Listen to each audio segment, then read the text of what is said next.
natupad po natin yun. Walang ibang nakakatupad noon, kaya naging matagumpay ang Third Testament at ang katuparan nito ay walang ibang hindi ng anak.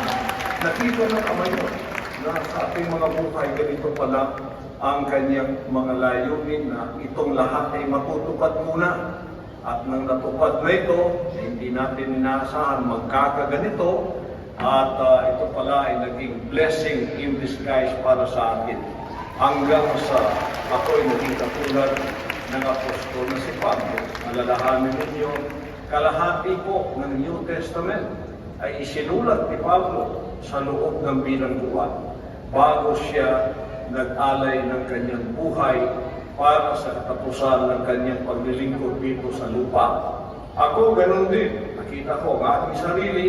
Nandito ako sa tiitan at kung titingnan mo sa isang makataong pananaw, ito ay masama para sa atin. Ngunit, tingnan po ninyo sa spiritual na dako, ito ay blessings in disguise. Kaya pala po pinagsarin ko, at itong magagawa, pinaisip ng naman sa akin na anak, pumasok ka sa larangan ng secular na pamamahala.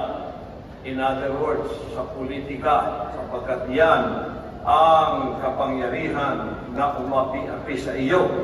Alam niyo, matahimik tayo sa ating ministry. Wala tayong pakialam sa secular na sanlibutan, kundi ang ating pong ministry ang siyang ating inaatupan at siyang ating pinamamahalaan hanggang sa pintuan ng impyerno ay dumating sa ating katahimikan at tayo'y ginulo.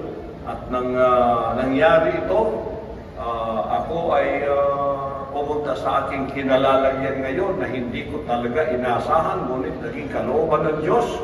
Kaya pala upang dalhin ko ang kapayapaan, ang kagandahan, ang kabutihan sa secular na sanlibutan na puro naman kaguluhan. Kaya ako ay bibinigyang direksyon ng Diyos na by force of circumstance, ako ay pumasok sa larangan magulo ng politika na kalooban ng Diyos na kung tayo ay kanyang pagpapalain dito, dadalhin natin ang mga prinsipyo ng bansang kaharian sa pamamahala upang ang bansang mundo ay magkaroon ng katahimikan, magkaroon ng kabanalan at magkaroon ng direksyon at magkaroon ng pagpapala sapagkat ang hinirang na anak ng Diyos ay nandiyan na. Binigyan tayo ng financial na kapangyarihan, binigyan tayo ng media kapangyarihan, binigyan tayo ng material na kapangyarihan, binigyan tayo ng spiritual na kapangyarihan. Ngunit political na kapangyarihan ay hindi pa napagkaloob sa hinirang na anak na siyang ginamit ng masama upang tayo ay api-apihin, upang tayo ay kunan ng hustisya. At ngayon, ako ay pinamahalaan ng Diyos upang ang direksyon ko ay papunta sa magulong mundo ng secular na sanlibutan. Ito parang direktor ng sinabi niya, iiwan niya ang kanyang tupang 99 na nasa kasiguruhan, nasa kaayusan, nasa prosperity, nasa peace, stability, at siya hahanapin niya ang isang nawawala. Nagiging karukupan ng Pilipinas ay parang makakawan ng tupa na wala pong shepherd o walang pastor na aakay sa kanila sa landas ng katahimikan, sa landas ng kabutihan, at sa landas ng kaayusan.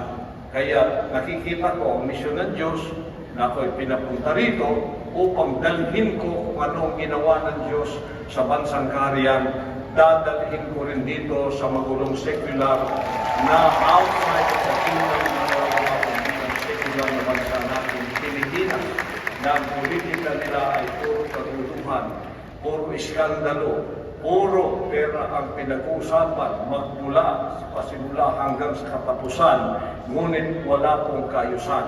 wala pong development at walang nakikitang kabutihan para sa mga kanyang mamamayan.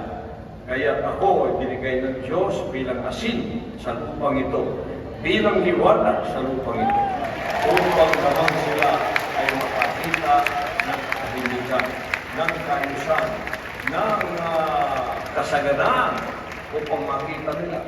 Sapagkat ang ministry po ni Satanas, tulad ng sinabi ng 10:10, the thief came forth to steal, to kill, and to destroy. But the Son of God came to give life, life more abundantly. Ang magnanakaw ay tumalito, ang magnakaw, pamatay at tumuksa. Ngunit ang anak ng Diyos pumunta rito upang magbigay ng buhay, buhay na may kasaganaan. Yan po ang ating dala sa magulong mundo nito ng politika. Kaya pag tayo hawak po ng political power, gagamitin natin ito para sa kaayusan ng bansang Pilipinas na makakita nila ang liderang na anak na walang korupsyon, na walang divisyon, na walang away, na walang kaguluhan, kundi bibigyan ko sila ng direksyon kung saan dapat pumunta ang bansang ito. At yan po ay nasa plano ko ng lahat.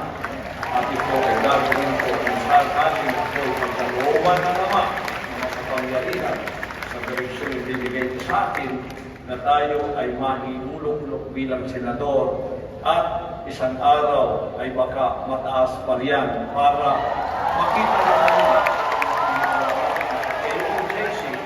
ay ganoon din ang gagawin natin sa bansang secular ng Pilipinas. Magdadala tayo ng kalinisan, kagandahan at kalusugan at magdadala tayo ng kasaganaan, ng progreso, ng development sa bansang ito sapagkat hindi na natin kailangan ang popularity, hindi natin kailangan ang pera, hindi natin kailangan, wala na tayo riyan. Gagamitin natin ang lahat ng perang pagpapalang ito na nagmumula sa kaban ng bayan kung sakaling tayo sa papalay ng ulo para sa kaayusan at sa prosperity ng bansang Pilipinas. Upang ang mga tao naman dito ay makakita na mayroon talagang isang leader na kahit na wala na ang tunay na leader natin, ang Pangulong Duterte, na siya nagpakita ng tunay na leadership.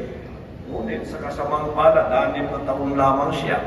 At ngayon nakikita natin na para tayong isang manok na walang ulo na tumatakbo at walang direksyon. Ngunit nakita ko na kalooban ng Ama na ako'y papapasukin dito sa magulong mundo